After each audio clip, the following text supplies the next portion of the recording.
Science ترقی کر رہی ہے جی اور اس کے بعد اب نئی نئی کہکشائیں دریافت ہو رہی ہیں، نئی نئی یوں سمجھیے کہ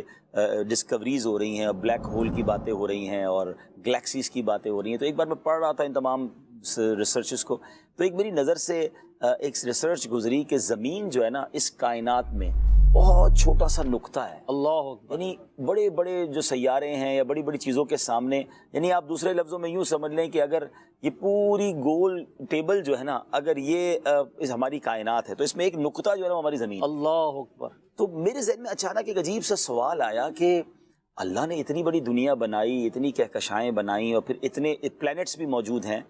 تو ہماری زمین تو اس میں سے بہت چھوٹا ایک طرح سے حصہ ہے، لیکن اس میں کعبہ بھی ہے، واہ واہ۔ اس میں نبی پاک بھی ہیں،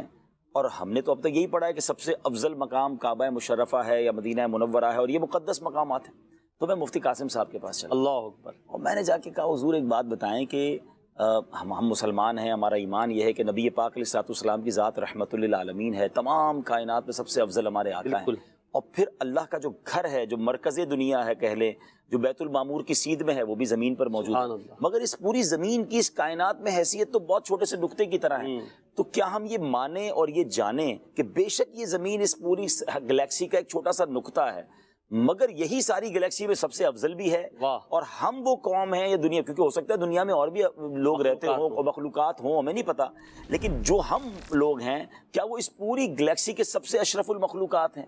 تو سبحان اللہ۔ پھر اس کے بعد مفتی صاحب نے ذہن کے دریچے کھولے اور قرآن و حدیث کے ذریعے سمجھایا کہ جی ہاں ایسا ہی ہے، and we are so lucky that we are living in earth۔ ہم خوش نصیب ہیں کہ ہم زمین پر رہ رہے ہیں، اس زمین پر رہ رہے ہیں کہ جہاں نبی پاک تشریف لائے، جہاں اللہ کا گھر موجود ہے، اللہ نے اس کو چنا ہے اور اس نبی علیہ الصلوۃ والسلام کا ہمیں امتی بنایا اور ہمیں اشرف المخلوقات فرمایا۔ یعنی ٹھیک ہے اللہ تعالیٰ کی بہت ساری جو ہے وہ کائنات بہت بڑی ہے، یعنی اگر یوں کہا جا سکتا ہے کہ ہم میں سے کوئی مریخ پہ ہوتا، کوئی چاند پہ ہوتا، کوئی پتہ نہیں کہاں ہوتا، لیکن جو زمین پر ہے اس حوالے سے بھی پھر اعلیٰ حضرت کا وہ شعر ہے نا کہ خم ہو گئی پشت فلک استان زمیں سے، سن ہم پہ مدینہ ہے وہ رتبہ ہے۔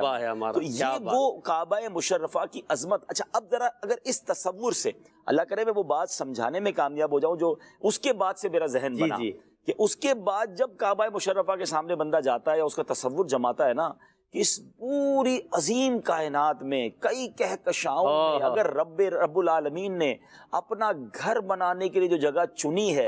جو بالکل بیت المعمور کی سیدھ میں موجود ہے، جو فرشتوں کا کعبہ ہے، تو وہی وہ عمارت ہے، اور مجھ جیسا گناہگار اسی عمارت کے سامنے، اللہ اکبر، یعنی سینٹر آف رحمہ، اللہ کی رحمتوں کے نزول کا جو مرکز ہے، میں اس مرکز کے سامنے پہنچ گیا ہوں، تو مجھ جیسا خوش نصیب کون ہوگا، اور پھر مجھ پر رحمت الہی کی کیسی برسات ہوگی۔